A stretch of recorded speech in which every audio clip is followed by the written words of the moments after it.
శపించిన ఇంటి రహస్యం. ఒక చిన్న గ్రామంలో ఓ పాత ఇల్లు ఖాళీగా ఉండేది. ఎవరూ ఆ ఇంటికి వెళ్ళేందుకు ధైర్యం చూపేవారు కాదు.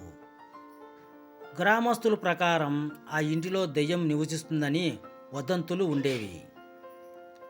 రాత్రి వేళ ఆ ఇంటి దగ్గరగా వెళ్ళిన వాళ్ళు అరుపులు, అస్యధ్వనులు విన్నట్టు చెబుతారు. ఒకరోజు విజయ్ అనే యువకుడు ఆ ఇంటి మిస్టరీ తెలుసుకోవాలని నిర్ణయించుకుంటాడు. రాత్రి 12 గంటలకు ఒక టార్చ్ లైట్ పట్టుకొని ఆ ఇంట్లోకి అడుగు పెడతాడు. లోపలికి వెళ్ళిన కొద్దిసేపటికే తలుపులు తనంతకు తానే మూసుకుంటాయి.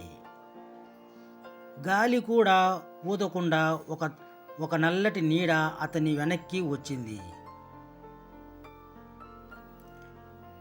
విజయ్ టార్చ్ వెలుతురులో చూస్తే ఒక బంగారు నగలతో నిండిన దయ్యం అతని వైపుకి చూస్తూ ఉంది. దయ్యం నవ్వుతూ ఇలా చెప్పింది, నేను శపించబడ్డ ఆత్మను. నా ఆభరణాలను దొంగిలించిన వారికి శాపం వర్తిస్తుంది. విజయ్ ఆ బంగారు గాజులను తాకగానే అవి నల్లగా మారిపోయాయి. అతనిని చుట్టుముట్టాయి. అప్పటి నుండి విజయ్ కనిపించడం లేదు.